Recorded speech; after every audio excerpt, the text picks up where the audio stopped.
Oui, alors déjà, on peut se poser la question de savoir si les travestis constituent une minorité agissante suffisamment puissante pour imposer des évolutions de loi. Et il est évident, et ça je veux leur rendre hommage, que les travelots du bois de Boulogne, sous cacheton et en dépression, n'ont pas les moyens de faire pression sur la loi et de la changer. Ma santé se pagaba, ma santé se pagaba los 10, los 20, los 30, hasta 40 se cobraba, pero ahora quieren dar 5. Et qu'en réalité, il en va, comment dirais-je, de la poussée d'LGBTisme comme il en allait de la parité qui avait été octroyée, je le rappelle, par la gauche Jospin, sans que jamais les femmes, globalement, le dédemandaient. Hein. Ça fait partie, tout ça, de ces stratégies, comment dirais-je, du diviser pour régner, de segmentation de marché, de communautarisation qu'on oppose les unes aux autres. Ça a commencé dans les années 20 avec le féminisme, hein, opposer les femmes aux hommes dans la société, donc aussi les femmes au patriarcat. Dans le métro parisien, voilà une scène devenue quasi quotidienne. À coups de photos volées dans les transports en commun, de plus en plus de femmes s'offusquent du manspreading, ces hommes qui mettent leurs jambes à l'aise quand leur voisine doit se recroqueviller par manque de place. Des femmes postent tous les jours ces photos de manspreading parce qu'elles le disent, ça pourrisse leur quotidien et elles en ont marre. Opposer les jeunes aux adultes par mai 68. C'est-à-dire que de fait, ici, nous occupons la Sorbonne. Opposer les immigrés aux deux souches par l'antiracisme institutionnel de SOS Racisme. Bernard-Henri Lévy, il y a eu quelques problèmes, notamment avec quelques personnalités juives qui étaient au sein du mouvement. Il y a eu quelques problèmes du point de vue de qui? Opposer les gays aux hétéros avec le tandem Pierre Berger, Jacques Lang sous Mitterrand. Mais je pense que c'est une maladie qui a besoin de gens qui aiment les autres. Ce sont des malades qui ne sont pas des malades comme les autres. C'est vrai que toute maladie est injuste, le cancer ou d'autres maladies. Pour autant, celle-ci est encore plus injuste. Attendu aussi des propositions sur l'adoption, absentes pour l'instant des textes du gouvernement. Je pense que cette question de l'adoption méritera un jour d'être reposée. Car là où il y a amour, désir d'amour, désir de tendresse, il n'y a pas de raison de fermer la porte.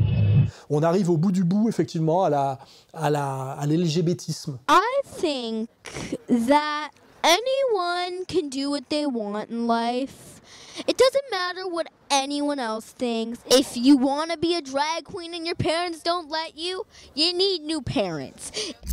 Et l'LGBTisme est non seulement du diviser pour régner, de la segmentation de marché et du communautarisme hostile organisé, mais là, ça va encore au-delà puisque c'est s'opposer frontalement à la loi naturelle, hein, donc à la nature, et mettre en avant, je dirais, cette idéologie maçonnique et anti-catholique et anti-religieuse et anti-tradition, mais jusqu'à son hystérie, qui est l'homme mesure de lui-même, donc l'homme augmenté, Lucifer se révoltant contre Dieu, et derrière nous avons le marché des organes, bien évidemment, les prothèses, les jeux para-olympiques que personne n'a demandé et qui sont un spectacle répugnant et absurde. On a les images, regardez, et il sert avec ses pieds. Mais ça, c'est tout à fait l'illustration du handisport, c'est-à-dire que l'athlète, c'est toujours possible. On trouve des solutions. On trouve des solutions. Parce que là, c'est ça. C'est ce qu'on dit depuis le début, hein, tout est possible. Et puis effectivement, la puce, hein, c'est-à-dire tout ce qui nous est promis comme marché et comme soumission pour demain.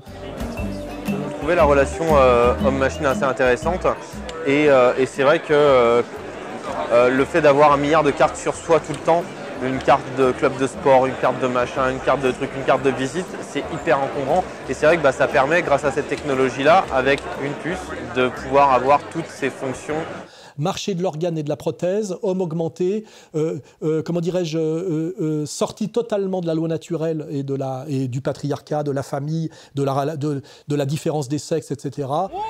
Ils ont le sourire et pour cause. Quelques semaines à peine après s'être imposé dans la campagne pour les législatives, le mariage homosexuel a été autorisé en Allemagne. Aujourd'hui, en Europe, ils sont désormais 14 pays à reconnaître le mariage homo. Sans aller jusque-là, 12 autres ont reconnu une forme d'union civile qui confère aux couples des droits similaires au mariage en matière fiscale, patrimoniale ou sociale. En Europe de l'Est, en revanche, les réticences restent fortes. On est vraiment dans dans le monde tel que nous l'a promis Orwell et même Aldous Huxley, s'est inauguré effectivement là par l'hystérie LGBTiste qui n'a finalement rien à voir avec la dépression homosexuelle. Hein. Ça reste encore une manipulation par un tiers dominant. Hein.